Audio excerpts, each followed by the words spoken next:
एक शंख के अंदर जल भरकर चांदी का सिक्का रख दिया जाता है या चांदी का तार डाल दिया जाता है या चांदी का सिक्का उसमें रख देते हैं तो जीवन में घर में कभी संपदा की कमी नहीं होती महाराज। और वो जल जो व्यक्ति व्यापार करने जाता हो, दुकान पर बैठने जा रहा हो, किसी कार्य के लिए जा रहा हो, बस उस जल का सींचन कर छींट कर या आचमन कर वो निकल जाता है।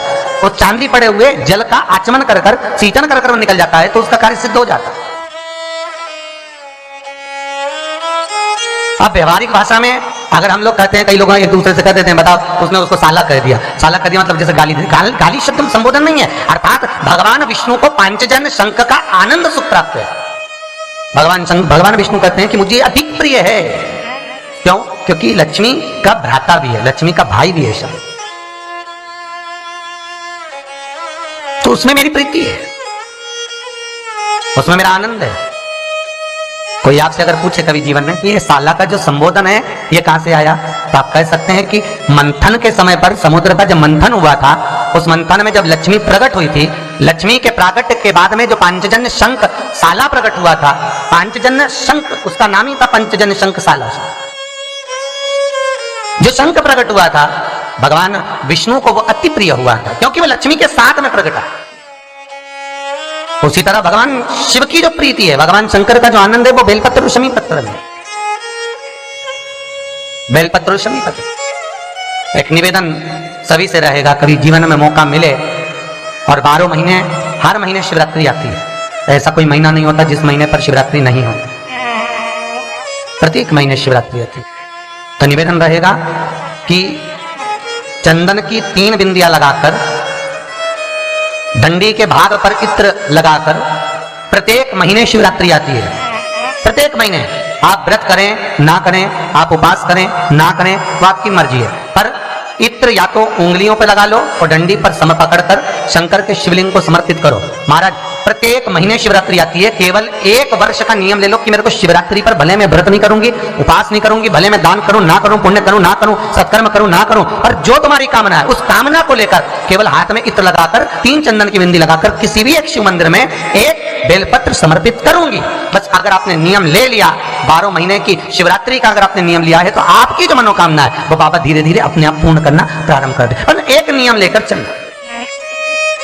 शिव महापुराण में लिंग पुराण के अंतर्गत वर्णन किया, स्कंद पुराण में वर्णन किया गया कि बेलपत्री का जो एक एक पत्ता है और उस पत्ते की जो रेखाएं हैं, बेलपत्री के पत्ते में जो लाइनें बनी होती है, आप दर्शन कर रहे होंगे, तो जितनी रेखाएं हैं, तो कहा ये भगवान शिव की जितनी अर्धांगिनियां, आपको पहले भी कथा में कहा शंकर भगवान के 51 धर्म पत्नियां, 50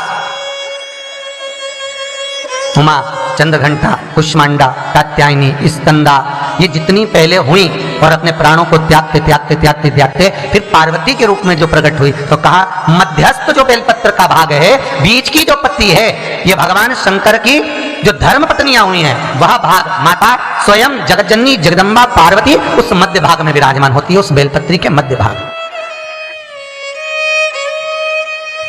बेलपत्री के मध्य भाग में स्वयं जगजननी जगदम्बा अम्बा माता पार्वती विराजमान हो जाती है। फिर कहा इस बेलपत्री का अगली जो पत्ती है, दूसरे नंबर की, शिव महापुराण की कथा कहती है, लिंग पुराण कहती है, स्कंद पुराण कहती है कि दूसरे नंबर की जो पत्ती है, इस पत्ती में भगवान ब्रह्मा, ब्रह्माणी और ब्रह्मा द्वारा जो सृष्टि का निराकरण है, ब्रह्मा द्वारा जो सृष्टि अर्थात जंघा से मनु और शत्रुपा को जो प्रकट किया है, उत्तानपात प्रियवत कन्या देहोती आकुति प्रसूति, इनका संपूर्ण ब्रह्मा के द्वारा निर्मित सृष्टि का सारा भाग द्वितीय पत्ती में विराजमान होता है। तो ब्रह्मा ब्रह्माणी के साथ में शिव की स्तुति के रूप में समर्पित हो जाते हैं।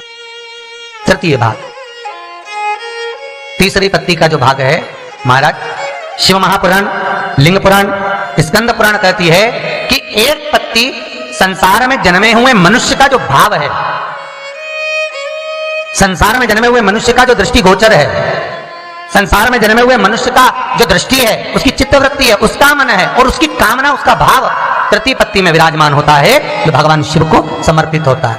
अब 2 पत्ती के बीच में जो डंडी है, 2 पत्ती के मध्य भाग में जो डंडी है, तो लिंग पुराण कहती है, स्कंद पुराण कहती है, पद्म पुराण वर्णन करती है कि 1 पत्ती और 2 पत्ती के बीच में जो मध्य में डंडी है, इसमें 33 कोटि देवता, 33 कोटि देवता भगवान शंकर की आराधना करने के लिए मध्यस्थ विराजमान होते हैं, मध्यस्थ विराजमान। और महाराज दोनों पत्तियों के नीचे की जो भाग दी रहती है ये स्वयं नारायण और लक्ष्मी का प्रतिबिंब भाग रहती है, जो कि इसीलिए हम जब बेलपत्र को समर्पित करते हैं तो मध्यस्थ पकड़कर अर्थात दोनों पत्तियों के बीच का भाग पकड़कर हम इस डंडी के भाग को अपनी ओर रखते हुए समर्पित करते हैं, जिससे लक्ष्मी और 33 कोटि देवताओं का पुण्य हमें समर्पित हो, हमारे पास में प्राप्त हो। 33 कोटि। आ जाओ शमी पत्र। शमी पत्र का पहले भी आपको वर्णन किया। 1000 बेलपत्र पर एक शमी पत्र पूर्ण कर देता। कितनी बेलपत्र पर? 1000 बेलपत्र आपने शंकर को चढ़ाई और एक शमी पत्र भगवान शिव को समर्पित करा, भगवान उसको स्वीकार कर लेता है। तो कहा क्यों? तो कहा शमी पत्र के एक एक भाग में, जैसे बेलपत्र मात्र माता पार्वती जी के अश्रु से प्रकट हुआ है, शमी पत्र, शमी का वृक्ष उमा और महेश भगवान शंकर और पार्वती के मिलन से जो नयन बिंदु प्रकट हुआ, उससे ये शमी पत्र प्रकट, शमी का वृक्ष उत्पन्न। तो कहा शमी पत्र की एक पत्ती के अंदर कितनी पत्ती?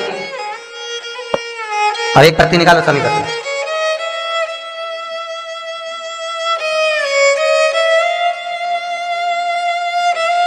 ठीक है, शमी पत्र की एक पत्ती के अंतर्गत सारा ब्रह्मांड, महाराज सारा ब्रह्मांड उस एक पत्ती के अंतर्गत रहता है। धोती पत्री पर संपूर्ण देवलोक का सारा सुख, तृतीय पत्ती पर मृत्यु लोक में जो सौभाग्यवती नारी होती है जिसका सात्वित्व प्रबल हुआ, उस सात्वित्व का भाग पत्ती के एक एक अंश पर शमी पत्र पर समर्पित किया जाता है। महाराज शंकर को जब हम शमी पत्र समर्पित करते हैं, शिव महापुराण की कथा कहती है, अगर मनुष्य की देह धारण करी है और प्रदोष के काल में, प्रदोष के दिन, प्रदोष के समय पर यदि कोई भूल से भी एक शमी पत्र का पत्ता भी शंकर को समर्पित कर देता है, भगवान उमा महेश की कथा कहती है, भगवान शंकर की कथा कहती है कि वो जीव फिर नरक का गामी नहीं होता, वो वैकुंठ का वास कर कर अपने पूर्वजों को पुण्य फल प्रदान करता ही रहे, वो नरक का वासी नहीं हो। स्वयं लक्ष्मी ने भी शंकर जी के शिवलिंग का निर्माण कर कर भगवान विष्णु को प्राप्त कर रहा था। और ध्यान देना, हम शंकर भगवान के शिवलिंग का निर्माण कर कर लक्ष्मी को प्राप्त कर सकते हैं, वैभव को प्राप्त कर सकते हैं, सत्ता को प्राप्त कर सकते हैं। ऐसा कोई सुख नहीं जो मनुष्य प्राप्त ना कर सके, ऐसा कोई सुख नहीं महाराज जो मिले ना। शिव का स्मरण करने वाला कभी डूबा नहीं है, यह पक्का है। थोड़ी व्याधियां जरूर आ जाती है, थोड़ा कष्ट जरूर आता है, शिव परीक्षा जरूर लेता है, पर यह भी पक्का है अगर आपने अपना हाथ शंकर को पकड़ा कर रखा है तो पांव खींचने वाले कितने भी खींचे, पकड़ अगर उसने रखा है तो तुम्हें डूबने तो नहीं देगा। हाँ, जीवन सुख और दुख में चल रहा है, जीवन में थोड़ा सुख और दुख है और निवेदन है। मनुष्य का शरीर मिला है तो डाकघर की नौकरी करो। कौन सी नौकरी? अरे बोलो जम के, मनुष्य का शरीर मिला है तो डाकघर की नौकरी करो, अपन डाकिया बन जाओ। मनुष्य का शरीर केवल डाकघर की नौकरी करने के लायक है। क्यों?